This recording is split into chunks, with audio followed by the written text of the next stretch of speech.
Hi guys, it's me, Faye. Today we're going to be talking about which one was better, the movie or the book for It Ends With Us by Colleen Hoover. I just recently went and saw it in theater and I really did enjoy it. But let's talk further about the movie and the book. I will start with a summary. The movie and the book actually follow the same timeline, and all the major events happen the exact same.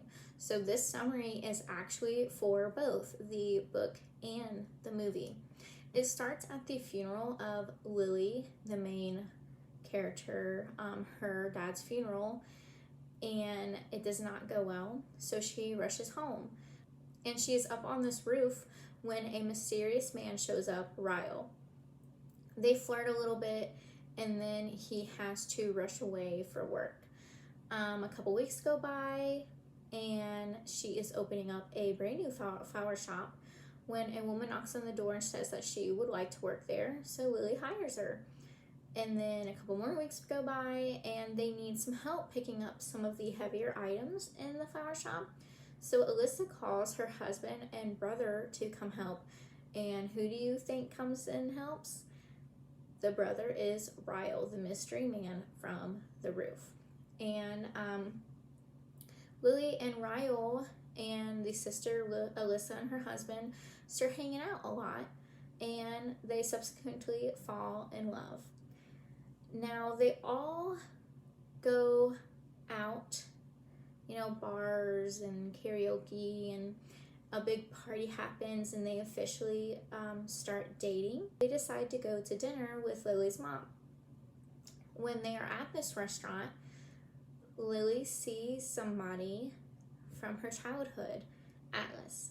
Now, Atlas is the owner of the restaurant, and he was her first love and her high school sweetheart. Now, when she goes home that night, she goes and finds her journals out of her closet and starts reading about her high school sweetheart, and we get flashbacks to her memories of her and Atlas falling in love. And this happens throughout the whole movie, them falling in love, of her witnessing her dad abusing her mom, and then the quick, abrupt, ugly ending to their relationship, and Atlas moving away to Boston where they are all living now. Ryle is a neurosurgeon, and he has a huge surgery coming up, while Lily just opened her flower shop and is doing that full time now. They decide to have a romantic dinner one night, and Ryle accidentally burns his hand getting something out of the oven, and Lily laughs at him because it was a silly thing to do, and he smacks Lily in the face. And he convinces her that it was an accident and he didn't know what he was doing, that he just flung and she was there, and she believes him. She's kind of in denial. A couple days pass, and she's still got the black eye, and his hand is still bandaged. His sister Alyssa wants to go to that restaurant really bad, and Lily doesn't, tell anybody that Atlas was there. So they go again, and Lily goes to the bathroom, and Atlas follows her in and slips his phone number in her case in case she needs it, and says he's worried. And Ryle rushes in the bathroom and catches them together, and they get in like a fist fight, and then they leave, and Ryle is like screaming at Lily, and she convinces him it's nothing, and it's all forgotten. A couple months go by, and Ryle goes to use Lily's phone and accidentally drops it, and whose phone number pops out? Atlas's. And she forgot it was there. Lily totally forgot it was there. And they get in an argument, and Ryle rushes out of their apartment and is going down the stairs, and Lily runs up to try and like comfort him, and he pushes her down the stairs.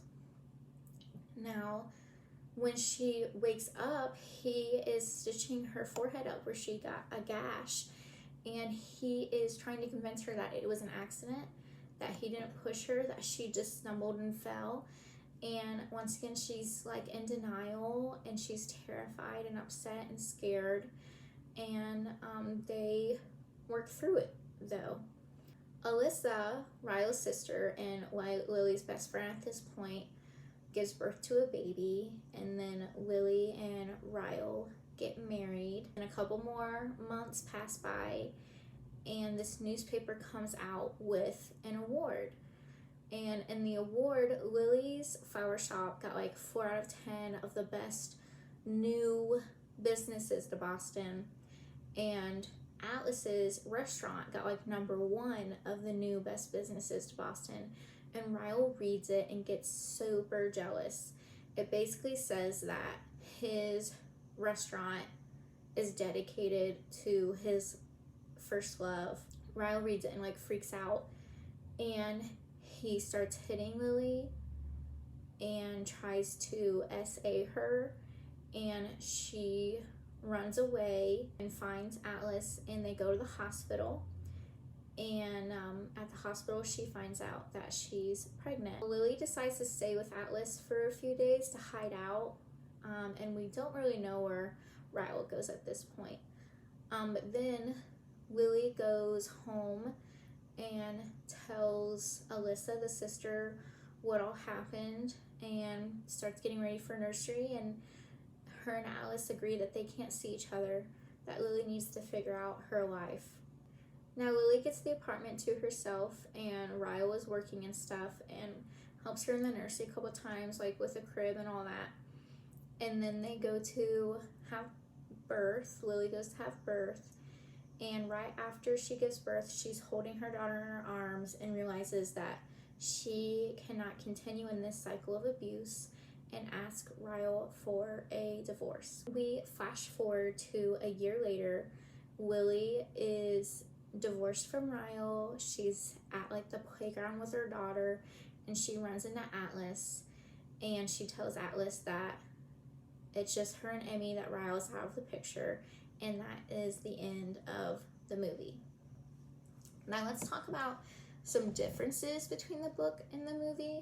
In the movie, the timeline is sped up, which I see why, because you only have so much time in the movie, and it's not that big of a deal. They're still in Boston. He's still got the restaurant. She's still got the flower shop.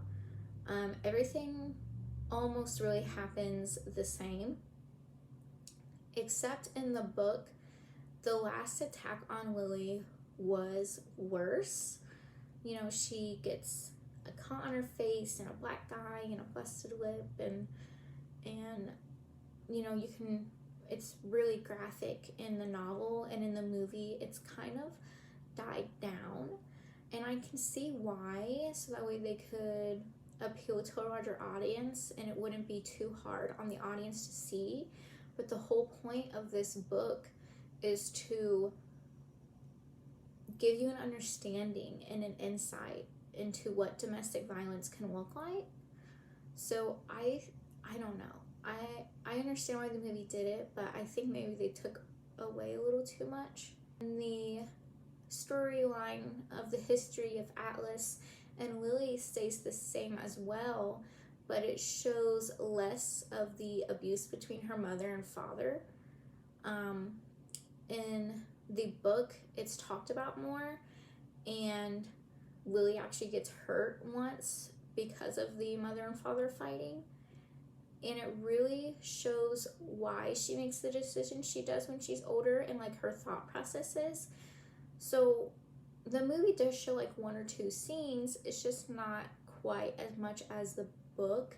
I don't think we really miss anything because of that. It's just a big difference that I had noticed. One thing I do not like about the movie is who they cast for Alice's younger self. Like, the guy just looks really old. Like, he's got like a forehead wrinkle and everything. He does not look like he's 18.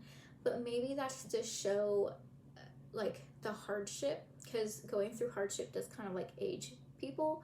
I don't know. I did not like the actor. Everybody else, I liked the actors. I think they fit. You know, they did a fine job. It's just the young Atlas is not good.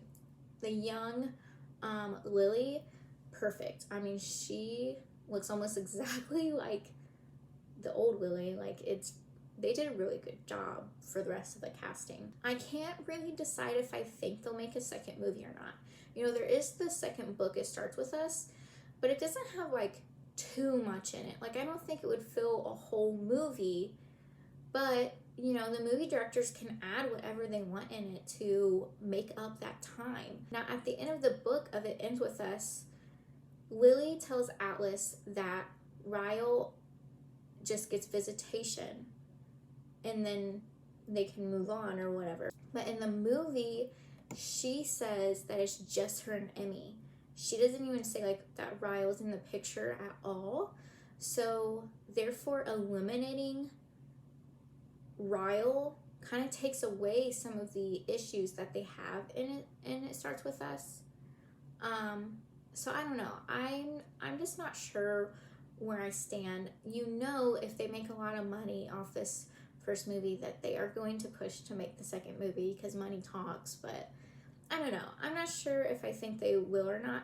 I do hope they do, because it would be nice to have like a lovey feel good movie, like it would be a good romantic movie to go watch. So yeah, that's it from me. So bye. Thanks for listening.